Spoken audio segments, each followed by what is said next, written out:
The rain hammered against the windows of Netflix's Buenos Aires office, located in the gleaming towers of Puerto Madero, as Lucia Fernandez clutched her mate gourd with trembling hands. At 28, she had dreamed of this moment since her days studying screenwriting at Universidad del Cine, but nothing had prepared her for what she was about to witness. The conference room buzzed with anticipation as critics, journalists, and select industry professionals gathered for the advanced screening of Shadows of the Rio de la Plata, Netflix's new true crime documentary series that promised to expose Argentina's most guarded secrets. "You look like you're about to throw up," whispered Carolina, Lucia's colleague and closest friend in the production team. "It's just a screening, not an execution." If only she knew, Lucia thought, forcing a smile. 3 weeks earlier, she had been brought in as a consulting writer to polish the series' narrative structure, a dream assignment that would finally elevate her from writing telenovela scripts to prestige television. But as she reviewed the material, certain details had begun to feel disturbingly familiar.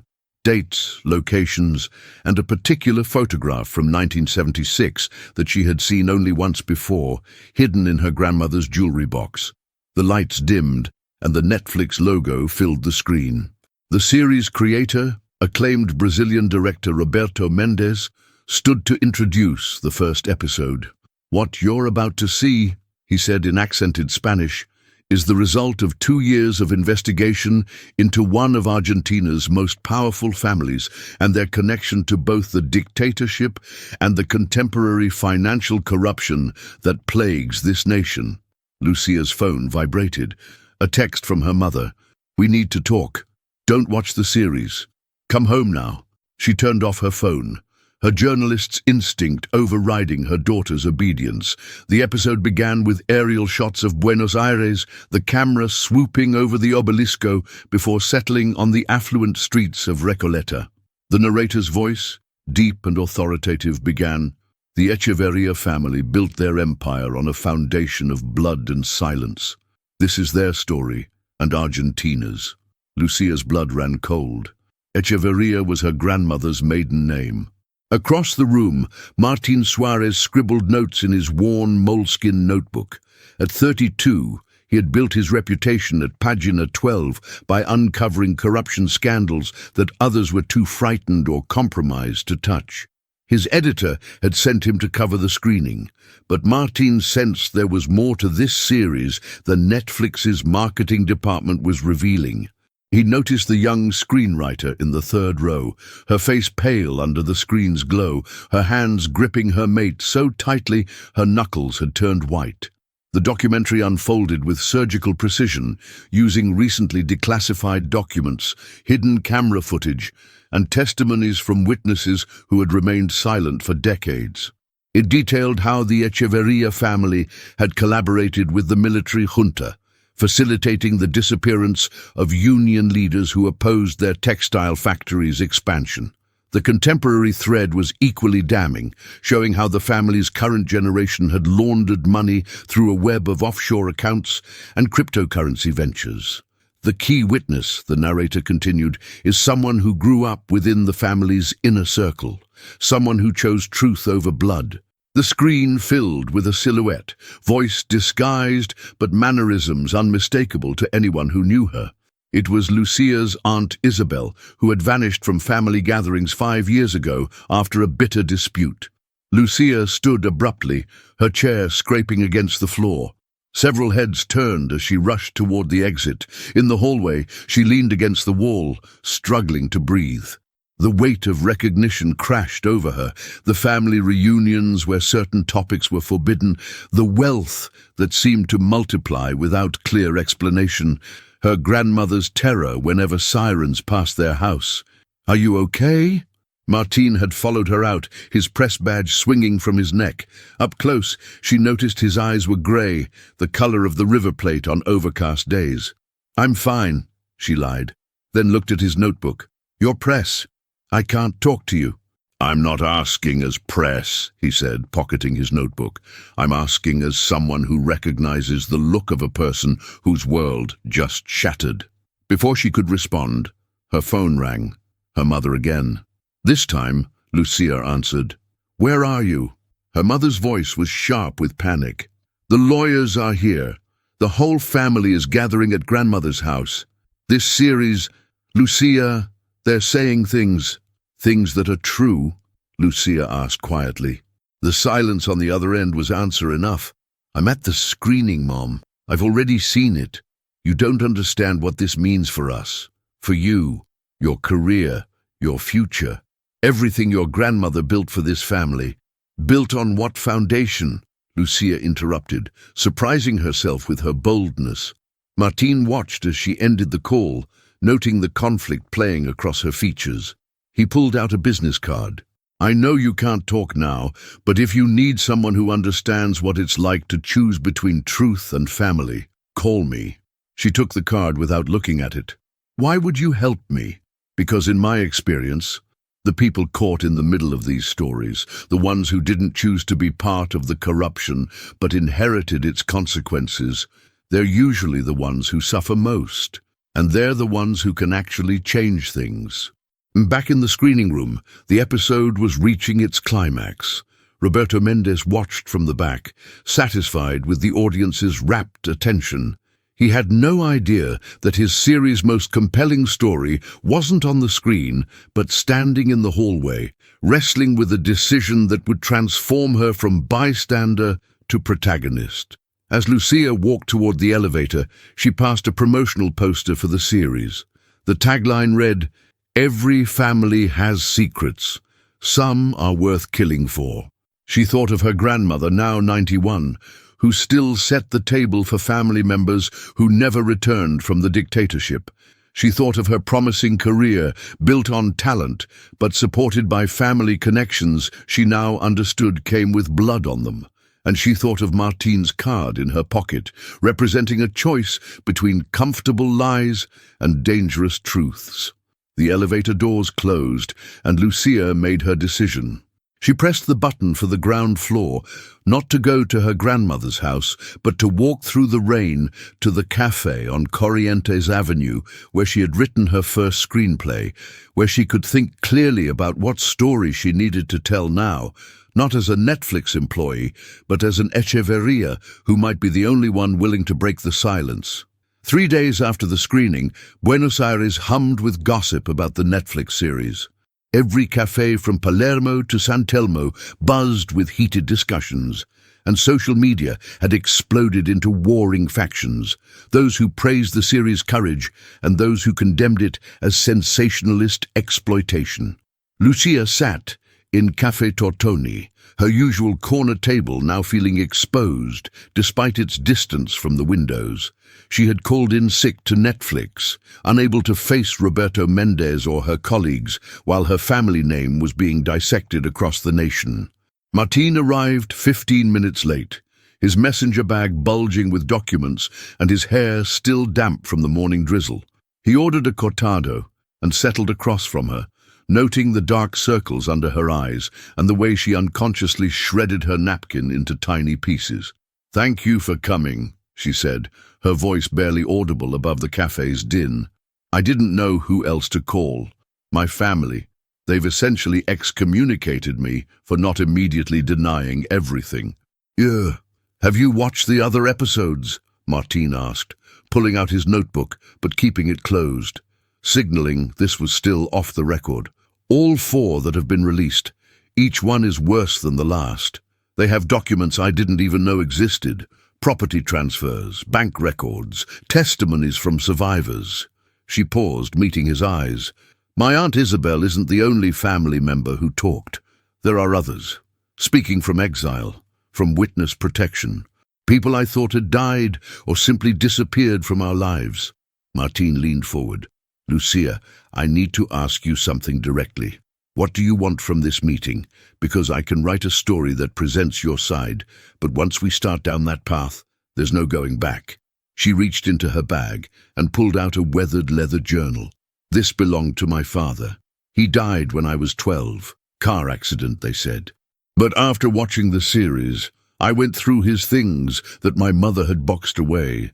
He was keeping records, documenting discrepancies in the family business. Look at this entry from a week before he died. Martine read the cramped handwriting. The foundations of this house are cracking. I can no longer pretend not to hear the screams that echo in our wealth. Tomorrow I meet with the federal prosecutor. If something happens to me, know that I loved my family more than my fear. Jesus, Martine whispered, your father was going to testify? It seems so.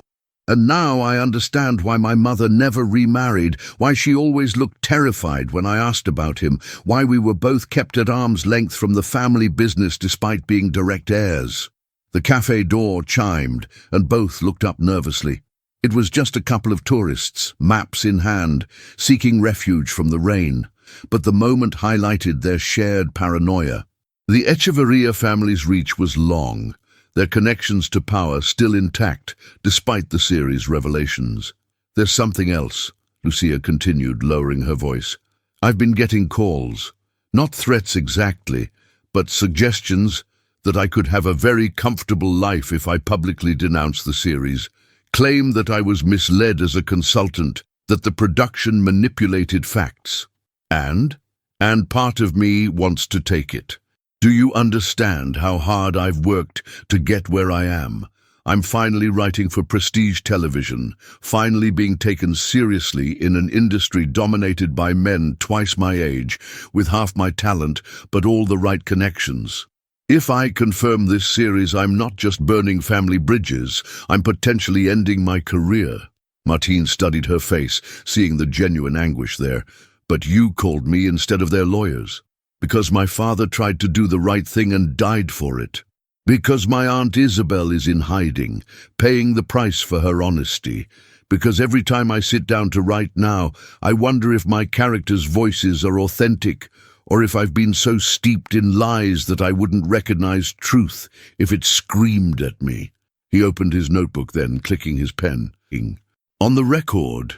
She nodded, and for the next 2 hours, Lucia told him everything. The family meetings she remembered from childhood where certain names were never mentioned, the mysterious wealth that seemed to regenerate despite failed businesses, the connections to judges and politicians that were treated as normal. She showed him photographs from family albums, pointing out faces that appeared in the documentary as disappeared persons. This one, she said, indicating a man standing next to her grandfather at what appeared to be a celebration, was supposedly a business partner. The series identifies him as Colonel Ramirez, one of the most brutal officers in the Esme detention center. Martine's phone buzzed repeatedly as they talked, but he ignored it. Finally, on the 5th call, he answered with irritation. His editor's voice was urgent. Netflix just announced they're pulling the remaining episodes. Legal injunction from the Echeverria family lawyers. Get me a story now. He looked at Lucia, who had heard enough to understand. Her face had gone pale. They're suppressing it? She asked. Trying to. But in the digital age, once something's out there. He was already typing on his phone, alerting his network.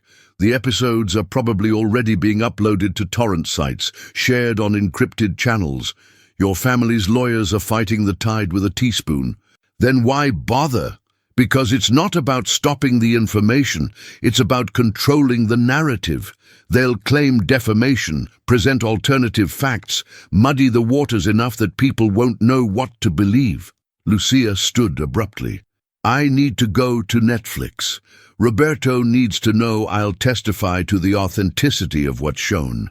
My voice as a family member, as someone with nothing to gain and everything to lose, might be enough to counter their legal offensive. That's career suicide, Martine said, though his tone suggested admiration rather than warning. Maybe, or maybe it's the first honest thing I'll have done with my career. My scripts, my stories, they've all been about other people's truths. Perhaps it's time I told my own. They left the cafe together, stepping into the Buenos Aires afternoon where the rain had finally stopped. The city seemed to pause around them, that peculiar moment when the sun breaks through storm clouds and everything glistens with possibility and threat in equal measure. I'll go with you, Martine offered, as press, but also as support. She looked at him. This man she barely knew who had become her unlikely ally. "Why are you really helping me?" "Because 6 years ago I wrote a story about my own family's complicity with corruption in the Kirchner government. I lost my family, but I found my purpose. I recognize that look in your eyes, the one that says you've already decided. You just need someone to remind you that you're not crazy for choosing truth over tribe." As they walked toward the Netflix office, Lucia felt the weight of her family's history pressing down on her shoulders, but also something else. A lightness she hadn't experienced before, the liberation that comes from finally choosing a side in a battle you've been avoiding your entire life. The Netflix offices had transformed into a war room. Lawyers in expensive suits huddled over laptops, publicists fielded endless calls, and Roberto Mendes stood at the center of the chaos like a conductor managing a discordant orchestra. When Lucia walked in with Martín at her side, the room fell silent. Everyone knew who she was now, the Echeverría heir who had unknowingly collaborated on her own family's exposé. "Lucia!" Roberto's voice carried a mixture of surprise and concern. "You shouldn't be here. Legal has advised—" "Legal can wait," she interrupted, her voice steadier than she felt. "I have information that changes everything." She placed her father's journal on the conference table, along with a USB drive she had retrieved from a safety deposit box her father had left in her name, to be opened when she turned 25. She had always thought it contained bonds or family heirlooms. Instead, it held digitized documents, recordings, and photographs that her father had compiled before his death. "My father was building a case," she announced to the room. "Not just about the dictatorship era, but about the ongoing criminal enterprise. The car accident that killed him, it wasn't an accident. I have the mechanical report from an independent investigator he hired to examine our vehicles regularly. Someone tampered with his brakes." Roberto's eyes widened. He gestured for everyone except his core team to leave the room. Once the door closed, he asked, "You're willing to go on record with this?" "I'm willing to do more than that. I want to co-produce a 5th episode, one that shows not just the crimes, but the cost of silence on the family members who tried to resist. My father, my Aunt Isabel, and others whose stories haven't been told." Martín had been quietly reviewing the USB contents on his laptop. "Holy shit," he muttered, then louder. "This recording, it's a conversation between your grandfather and several government officials discussing the elimination of union leaders. The audio quality is perfect. Your father must have worn a wire." The room erupted in excited chatter, but Lucia remained focused on Roberto. "There's a condition. We tell the complete truth, including my initial ignorance, my complicity through silence, the privilege I've enjoyed from blood money. I won't be positioned as a hero. I'm just someone trying to break a cycle." Before Roberto could respond, the conference room door burst open. Carolina rushed in, her face flushed with urgency. "Lucia, your grandmother, she's at the reception. She's demanding to see you." Through the glass walls, Lucia could see her grandmother, Doña Carmen Echeverría, 91 years old but still formidable in her Chanel suit and pearls.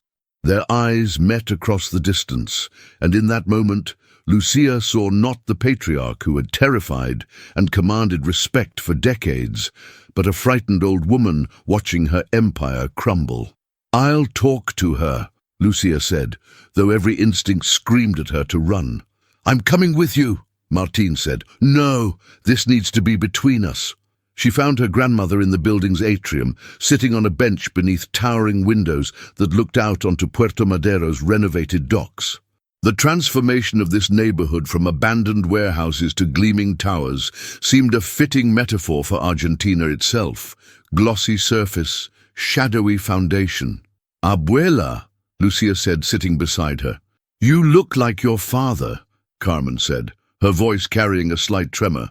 "He had that same righteous fire in his eyes before—" She stopped herself. "Before you had him killed." Carmen's sharp intake of breath was answer enough. "I tried to protect him. I begged him to stop digging, to accept his position, to think of you, but he was stubborn like his daughter. He was brave." Like I'm trying to be brave. Carmen laughed bitterly. You think destroying your family is brave? Everything I did, every terrible choice, was to ensure our survival. You don't know what it was like. The men who came in the night, the friends who disappeared, the impossible choices between collaboration and death. You had a choice, Abuela. You chose power. I chose family.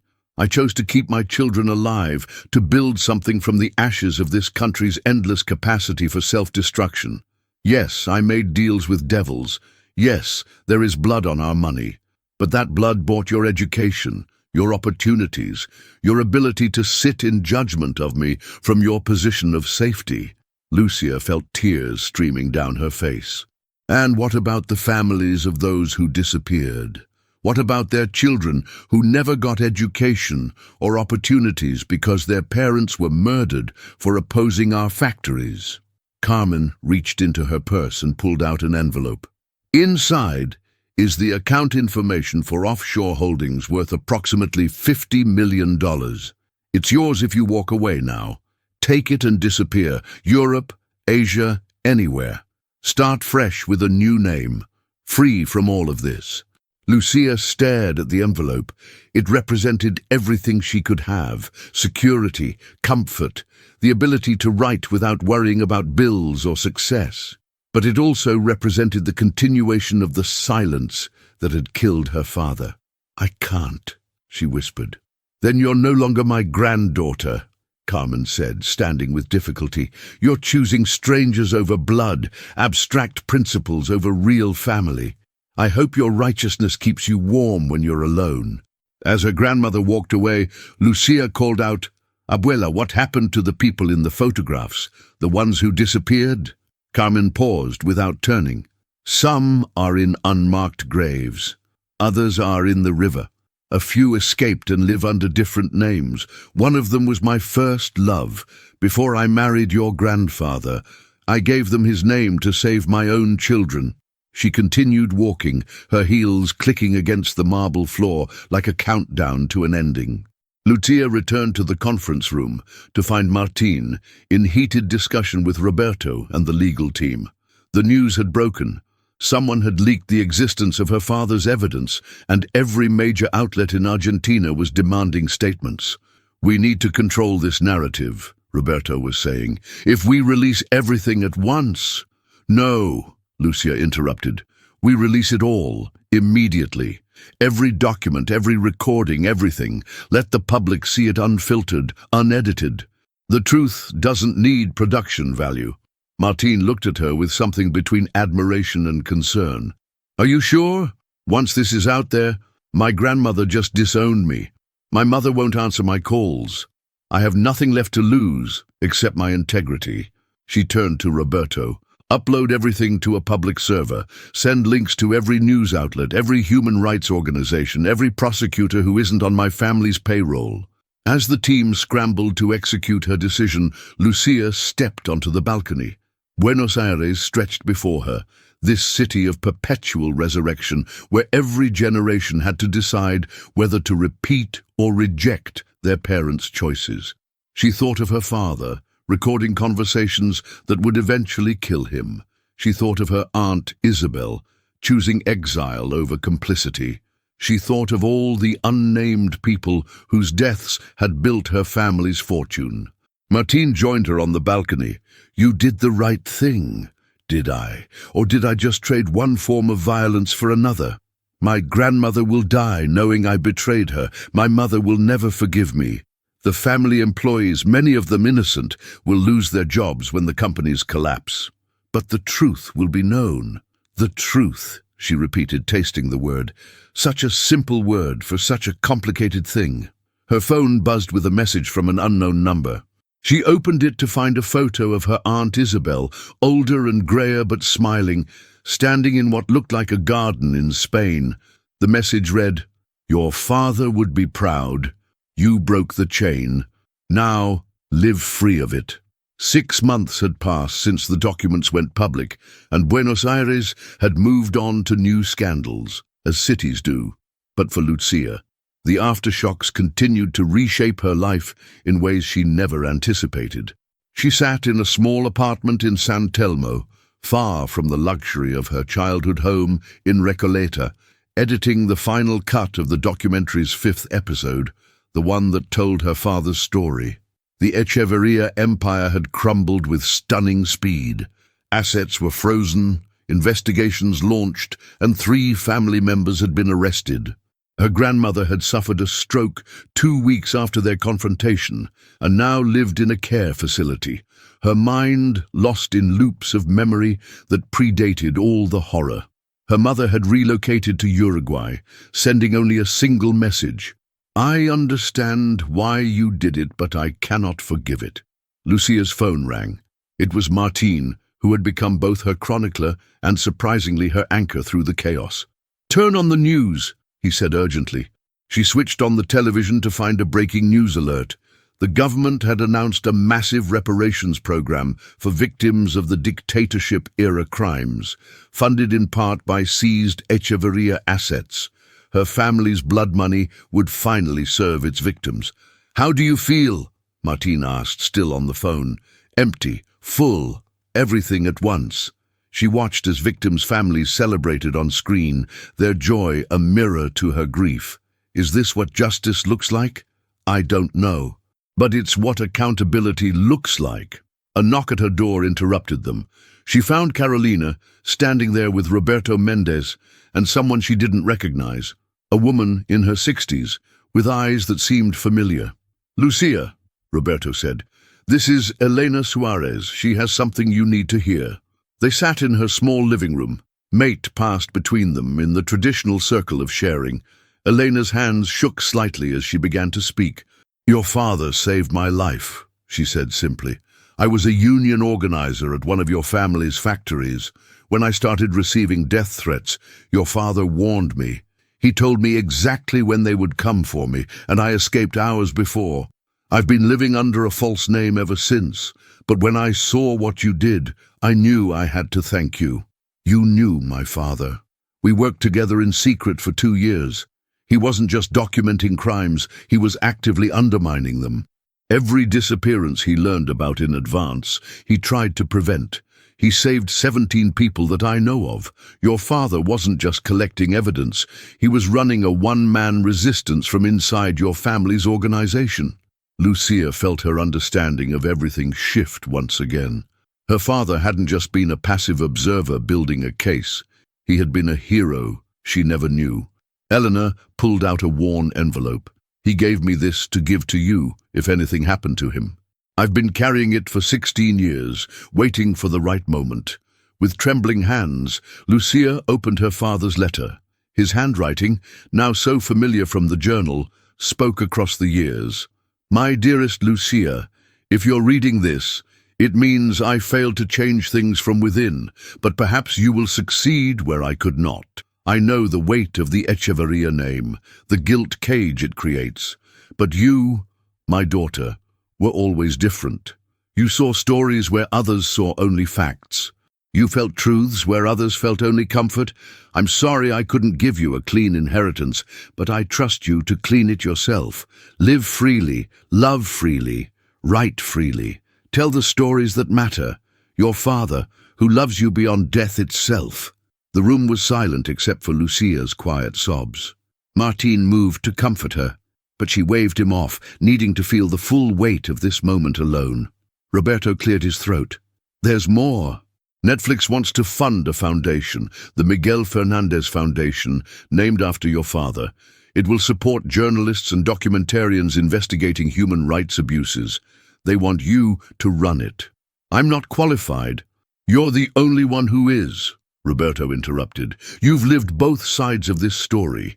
You understand the cost of truth and the price of silence. Who else could guide others through that choice?" That evening, Lucia and Martín walked through San Telmo's cobblestone streets. The neighborhood Sunday market was winding down, antique sellers packing up their histories for sale, tango dancers counting their tips. They stopped at a small parrilla where the owner, knowing their story, always gave them the corner table where they could talk without being overheard. "What will you do?" Martín asked, cutting into his bife de chorizo. "I don't know.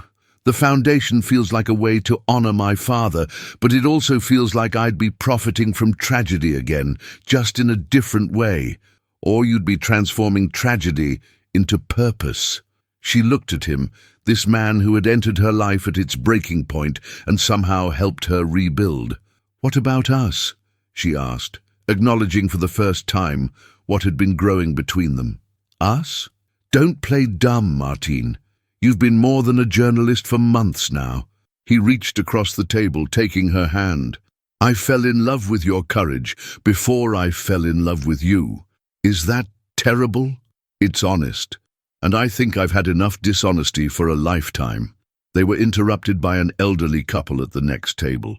"Excuse me," the woman said hesitantly. "Are you Lucia Fernandez?" Lucia tensed, prepared for either praise or condemnation. She'd received plenty of both. "My son was one of the people your father saved," the woman continued. "He's a doctor now, has 3 children. Because of your father's warning, 3 generations exist. We've been wanting to thank someone from your family for 40 years. As the couple shared their story, Lucia felt something shift inside her. The weight she'd been carrying didn't disappear, but it transformed. Her family name would always carry blood, but perhaps she could add new meanings to it. Resistance, truth, redemption. Later that night, she stood on her apartment's small balcony, looking out over Buenos Aires. The city glittered with its usual defiant beauty, a place that had survived dictatorships, economic collapses, and countless resurrections. She thought of her grandmother, lost in memories that might be kinder than reality. She thought of her mother, rebuilding in exile. She thought of her father, whose ghost felt closer now than when he was alive. Martine joined her, wrapping his arms around her from behind. "What are you thinking?" "That every family has shadows. Some families live in them, some cast them, and some, if they're very lucky or very brave, learn to step into the light despite them. And which are you?" "I'm trying to be the light seeker. My father lit a match in the darkness and died for it. My Aunt Isabel carried a candle into exile. Maybe I can help build a proper fire, one that warms instead of burns." She turned to face him. "I'm going to accept the foundation position, and I'm going to write, really write. Not telenovelas or formulaic scripts, but the stories that matter, the ones that hurt to tell, but heal in the telling. And us? Us is part of the healing. You saw me at my worst and stayed. That's its own kind of truth." As they stood together on the balcony, the sounds of the city rose around them. Sirens and laughter, tango music and traffic, all the beautiful chaos of Buenos Aires living its perpetual resurrection. The Netflix series had ended, but Lucia's story was just beginning. She had lost a family but found a purpose. She had traded comfort for clarity, silence for voice.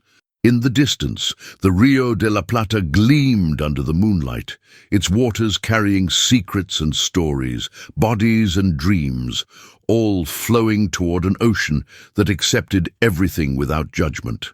Lucia thought of all the stories still untold, all the voices still silenced, and felt not the weight of responsibility, but the lightness of possibility. The real story behind Netflix's most shocking series wasn't about crime or corruption. It was about the courage to choose truth over tribe, justice over comfort, and the long, difficult journey from complicity to conscience. And in a country where memory was both wound and weapon, that choice mattered more than ever.